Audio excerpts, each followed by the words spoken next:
El análisis de partículas permite obtener información sobre el estado de la máquina. El tamaño, la forma y concentración de las mismas son parámetros de gran utilidad para revelar el estado interno de la unidad. Adicionalmente, proveen información e identificación de elementos contaminantes y de metales de desgaste, por ejemplo, hierro, cobre, plomo, aluminio, cromo, estaño, entre otros. Equipos en operación similar y provenientes de constructores distintos pueden tener respuestas diferentes en cuanto a su desgaste metálico. El análisis espectrométrico determina el contenido de metales provenientes del desgaste, contaminantes y aditivos utilizados en la formulación de lubricante con un tamaño inferior a 10 micras. Se mide en partes por millón y existen diferentes metodologías para su evaluación: ICP o plasma, emisión atómica o absorción atómica. No discrimina específicamente componentes del equipo, simplemente señala contenido metálico. Permite señalar el origen, bien sea por desgaste: hierro, cromo, aluminio, cobre, plomo, níquel, plata, estaño, molibdeno; provenientes de aditivos como el zinc, fósforo, bario, boro, cobre, potasio, sodio, magnesio o molibdeno; o de contaminantes externos: silicio, sodio, potasio, boro. Los resultados pueden ser calificados de una forma normal que no necesita mayor explicación y nos indican que la unidad funciona normalmente y se ahorran paradas innecesarias. Puede ser limítrofe,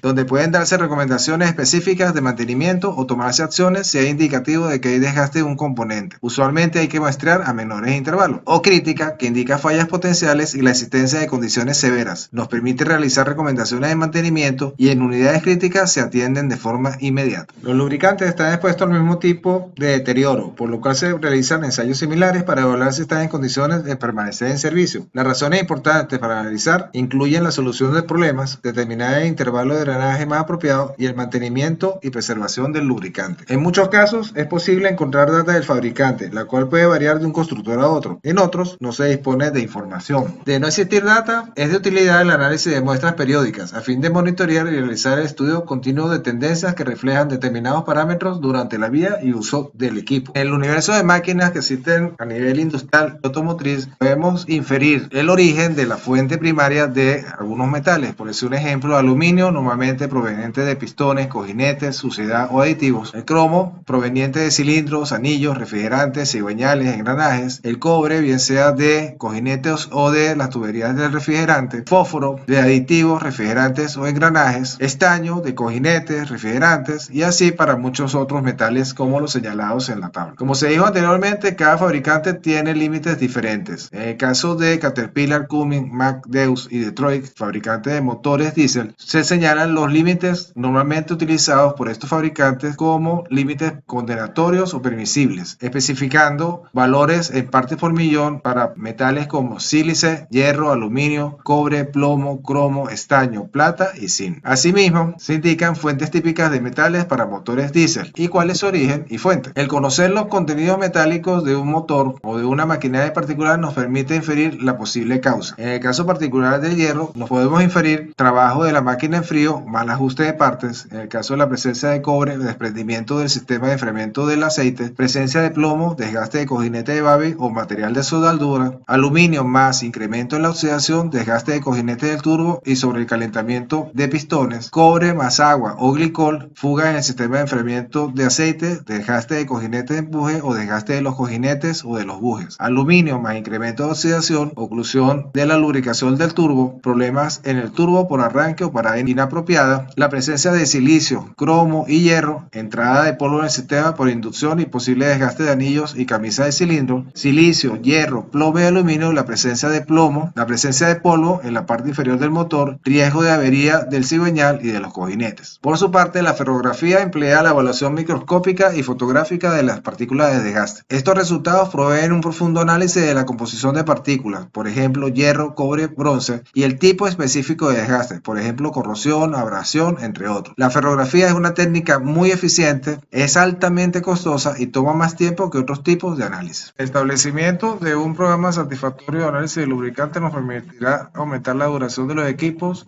bajar los costos de mantenimiento y aumentar la fiabilidad de los equipos. Esto significa entender la metalurgia qué elementos están controlados y cuál sería el plan de mantenimiento. El análisis de lubricantes aporta un beneficio como instrumento para el análisis de tendencias que facilita la supervisión de los equipos y las condiciones del lubricante con el paso del tiempo. El éxito empieza cuando se asignan los recursos necesarios para poner en práctica un programa de análisis de lubricante. Se debe recordar que para el establecimiento de un programa satisfactorio se deben considerar factores para el análisis cuando se selecciona el equipo para el programa y la definición de la frecuencia en la toma de muestras, tales como el entorno del fluido, si hay presencia de polvo y suciedad, cuáles son las condiciones de carga, presión o velocidad, si son elevadas, si la temperatura es elevada, si hay posibilidad de golpes, vibraciones o ciclos de servicio intermitentes o la posibilidad de contaminación química. Asimismo, se debe establecer el envejecimiento del fluido, cuántas horas han transcurrido desde el último cambio, si hay presencia de oxidación, contaminación, qué tipo de aceite se está usando en el sistema, si es mineral o sintético. Respecto al equipo, tenemos que establecer cuántas horas lleva desde la última revisión, cuál es la expectativa esperada de vida de ese equipo y cuál es la marca y tipo de modelo, cuáles son los resultados esperados, si están por encima del límite de control o dentro de los límites de control y cuál es el impacto económico de la operación de ese equipo, si hay riesgo para la seguridad, si son críticos en la operación de la planta, cuál es el costo de su reparación, cuál es el costo del tiempo estando fuera de servicio y cuáles son las pérdidas de producción. Los resultados de análisis deben considerar la revisión completa del informe. La identificación de tendencias facilita la interpretación de resultados y se debe incluir en la etiqueta toda la información importante de la muestra, ya que estos datos permiten normalizar las tendencias de análisis y mejorar la evaluación. A continuación presentamos los análisis típicos de aceites de turbina, comparándolos con la especificación del aceite nuevo. Análisis de un aceite hidráulico en comparación con el aceite nuevo. Los resultados de análisis de un aceite para motores a gas en comparación con el aceite nuevo. Y finalmente el análisis de un aceite de engranajes comparado con el aceite nuevo. En el área industrial también hay límites de tolerancia para turbinas a vapor, turbinas a gas, aceites de circulación, hidráulicos, engranajes industriales, compresores, sistemas de transferencia de calor y sistemas de aislamiento, en los cuales, dependiendo del servicio, se indican cuál es la tolerancia. Así podemos señalar que para incremento de viscosidad en turbinas a gas y vapor e hidráulicos se establece un máximo de 10% de incremento en viscosidad. Para sistemas de circulación, engranajes y compresores, un 25% de incremento en la viscosidad y para sistemas de transferencia de calor hasta un 50%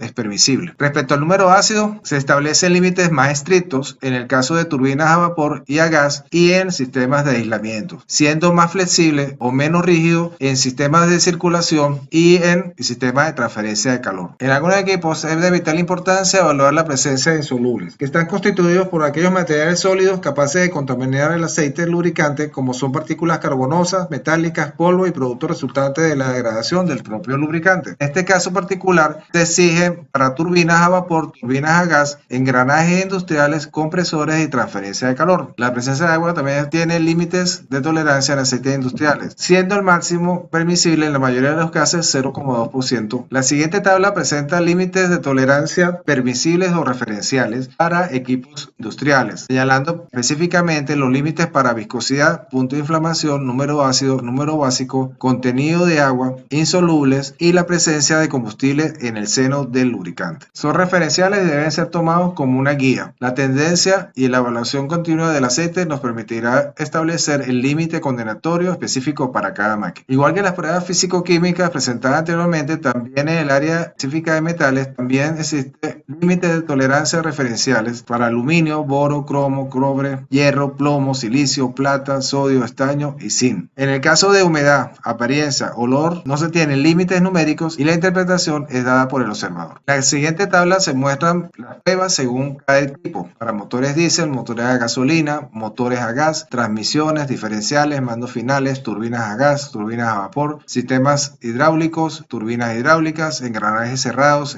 compresores reciprocantes, compresores centrífugos, compresores de refrigeración, donde la coloración verde indica que es pertinente, la coloración amarilla tiene utilidad limitada, el color rojo indica que no es pertinente y los que están indicados sin coloración no representan mayor utilidad en el análisis del lubricante y del equipo. De gran utilidad representan los límites de advertencia por fabricantes. En el caso específico se muestran los límites de advertencia señalados por Caterpillar para algunos de sus equipos en campo. El frasco donde se va a alojar la muestra debe llevar una etiqueta con información como fecha, nombre de la empresa, nombre y código del equipo rotativo, nombre y marca marca del aceite, identificación del punto de muestreo, volumen de aceite que contiene el equipo, volumen de aceite añadido entre cambios de aceite, temperatura de trabajo del aceite, horas de operación, tanto del aceite como del equipo rotativo y cualquier observación relevante sobre las características del equipo y del proceso, con el fin de que las recomendaciones que se den sean lo más precisas posible. Debemos recordar que las muestras de aceite que se tomen deben ser enviadas lo más pronto posible al laboratorio, con el fin de que los resultados del análisis sean lo más representativos posible. El análisis del laboratorio brinda gran valor agregado a la operación de máquinas y componentes, ya que los protegen contra fallas y paradas no programadas y solucionan problemas en estado incipiente. Nos permiten optimizar el periodo de servicio, aumentar la capacidad de producción y reducir gastos. Estos análisis rutinarios determinan el comportamiento de distintos parámetros, ofrecen al usuario un amplio panorama de la operación del equipo bajo condiciones a las cuales está sometido en una operación particular, sean normales o severas, y podríamos inferir si los valores reportados son normales o son necesarias algunas acciones preventivas para prevenir fallas. El uso de los análisis debe ser racional, de manera que los beneficios derivados compensen el esfuerzo y el tiempo dedicado a este procedimiento. Debemos recordar que el laboratorio solamente puede trabajar con lo que conoce. No puede saber tanto del equipo, operarios son los que conocen el equipo en particular. Por ejemplo, tenemos que comparar los resultados con condiciones similares. Debemos recordar que equipos distintos reportarán resultados diferentes. Debemos considerar qué tipo de combustible es diésel, gasolina, gas natural, gas licuado. El uso de diferentes combustibles resultan diferentes resultados también. También debemos conocer sobre qué superficie trabaja. ¿Es un equipo que trabaja sobre tierra, asfalto, en humedales? ¿Qué tipo de carga opera? ¿Es un camión vacío o es un camión lleno? Un camión vacío muestra menos desgaste que uno sobrecargado. ¿Lo opera el mismo chofer o lo manejan distintos choferes? ¿Qué modificaciones tiene? ¿Tiene filtros adaptados? ¿Son originales? ¿Hay mezcla de combustible? ¿Se anularon algunas piezas? ¿Se usa anticongelante o agua destilada como el sistema de refrigeración? ¿Qué aceite están usando? Existen grandes variaciones entre lo que se coloca el chofer y el mecánico y lo que piensa en la oficina. No conocer todos los datos involucrados destroza cualquier programa de mantenimiento y confiabilidad en los resultados de los análisis de lubricante. Para obtener beneficios de los análisis es requisito indispensable tener personal entrenado para interpretar resultados, tener constancia en la toma y análisis de muestras, contar con el apoyo de especialistas en el tema, apoyarse en este sentido de las empresas fabricantes de lubricantes y de sus equipos técnicos. Los reportes de análisis deben ayudar a detectar y diagnosticar problemas y saber qué se está buscando y qué es lo que se debe esperar. No se debe interpretar al vuelo. En lugar de leer completamente el reporte en forma metódica, inmediatamente solo buscan las alarmas, sin siquiera haber leído el resto del reporte. En ocasiones se extrapola, tratando de entender el todo con un poquito de datos. Por ejemplo, si solo se ve un alto conteo de partículas, se considera que allí radica el problema. Se necesitan todos los datos. O se ignoran los datos normales. Si el reporte llega sin alarma, no se molesta en leerlo. Se supone que el análisis del aceite debe ser una herramienta predictiva. El adecuado uso del análisis en el mantenimiento, y específicamente en el mantenimiento basado en condición, va a implicar menor número de paradas de mantenimiento, menos gastos en mano de obra, mayor disponibilidad operacional de las unidades, disminución de los riesgos de rellenos y cambios, disminución de inventario de lubricantes, menor consumo de filtros de aceite, mejor uso de la energía, detección a tiempo de desviaciones de funcionamiento, solución a problemas en estado incipiente, intervalos óptimos de servicio, un aumento en la capacidad de producción y una reducción sustancial en los costos. El análisis no es un fin en sí y solamente valen cuando los resultados son bien explicados en forma útil para los operarios y las recomendaciones son ejecutadas o accionadas. El análisis de lubricante no es barato. Un análisis bien hecho y bien explicado vale 100 veces su costo. Un análisis hecho y enviado con números fríos basados en tablas normales o límites condenatorios solo vale si se es experto en analizar la información para hacer la comparación y entender las causas probables de esas fallas.